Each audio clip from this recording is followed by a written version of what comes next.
नमस्कार, मी Shroti Rahul. Metro night या बुलेटिनमध्ये आपलं स्वागत करतेय. सुरुवातीला बातमी महत्वाची आहे. शिंदेंच्या शिवसेनेचा गटनेता ठरलाय.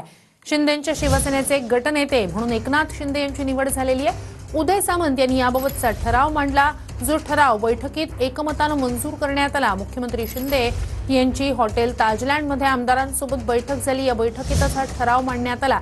मुख्यमंत्री एकनाथ शिंदे यांच्याकडून नवनिर्वाचित आमदारांचा इथेच सत्कारही करण्यात आला. शिंदेंच्या शिवसेनेचे या विधानसभा निवडणुकीत 57 आमदार विजयी झालेत. ही तीन दृश्य आपण पाहतोय हॉटेल ताजलँड मधली.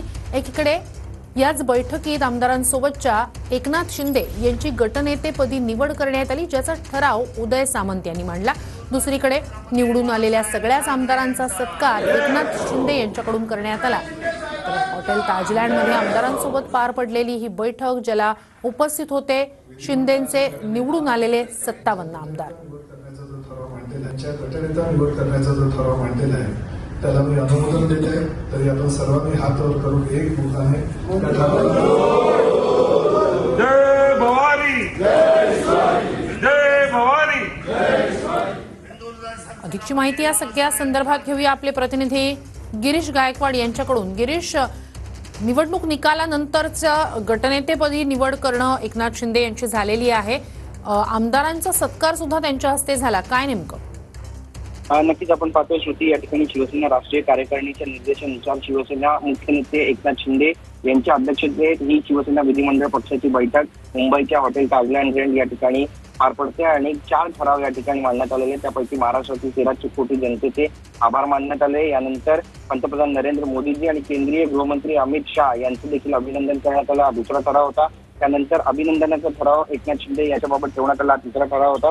सगळ्यात महत्वाचा ठराव म्हणजे शिवसेना विधिमंडळ या ठिकाणी पक्षाच्या गटनेतेपदी एकनाथ शिंदे यांची निवड करण्यात आली आणि सर्वांनी हात वर करून याला संमती सुद्धा दिलेली आहे. यामध्ये सूचक उदय सामंत राहिले, अनुमोदक प्रताप सरनाईक ठरले आणि ठराव एकमतानं देखील मंजूर या ठिकाणी करण्यात आलेला. आपण पाहतोय की सर्व जे निवडून आलेले आमदार आहेत ते या ठिकाणी उपस्थित आहेत. आणि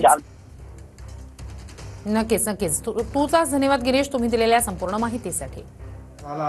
की आपण जे बोलतो ते करतो आणि आपण त्यांना सांगितलं की तुमचे 1,500 वर ठेवणार नाही आम्ही, तुम्हाला तुमचे पैसे वाढवत जाणार. आम्ही 2100 रुपये ताबडतोब आपल्या वचननाम्यामध्ये केले. आता याच्यामुळे लोकांना, महिलांना एक विश्वास झाला आणि विरोधकांनी विरोध केला. कोर्टात गेले, हे गेले, ते आपल्या पत्त्यावरच पडले आणि पत्त्यावर पडल्यामुळे ते आपण सारखं महिलांना, आपल्या लाडक्या बहिणींना सांगत राहिलो. विरोधक कोण, सावत्र भाऊ कोण, दुष्ट भाऊ कोण, कपटी भाऊ कोण, त्यांचा बरोबर त्यांना कार्यक्रम करून टाकला आपल्या लाडक्या बहिणींनी. आणि त्यामुळे विजय तुम्हाला म्हणजे एवढा अपेक्षित विजय, अनपेक्षित विजय, एवढा विजय कधी, म्हणजे ही विक्ट्री जी आहे ही काय त्याला म्हणा माहित नाही, पण सगळ्यांचा सुबडा साफ झाला. विरोधक औषधाला उरले नाही. म्हणजे ती विरोधी पक्षनेता, मग हे म्हणालो विरोधी पक्षनेता होऊ शकत नाही. एवढ्या सगळ्या मोठ्या जो विजय जो आहे आपला, हा आपल्याला मिळाला. आणि काही आपले सहकारी थोड्या मताने पडले. जवळपास 10 लोक, आपले 10 लोक अगदी 1000, 1200, 2000 मतांनी पडले. तर आज आपण 67 वर गेलो असतो, 67.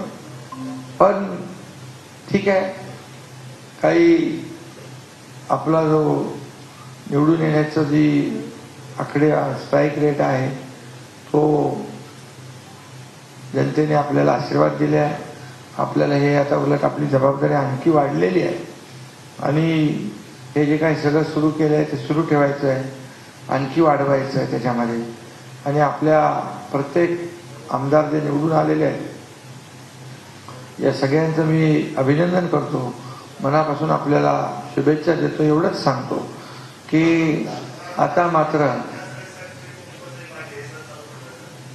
आता ते चालू आहे ना आपलं काम, सगळं काम सुरू आहे. त्यामुळे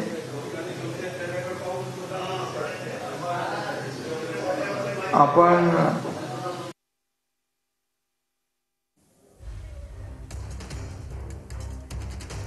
तर आपण पाहतोय एकनाथ शिंदे यांनी ताजलँड हॉटेलमध्ये आमदारांसोबत बैठक घेतली आणि त्या बैठकीत त्यानंतर त्यांनी आमदारांशी संवाद साधला. या आमदारांचा सत्कार एकनाथ शिंदे यांच्या हस्ते करण्यात आला.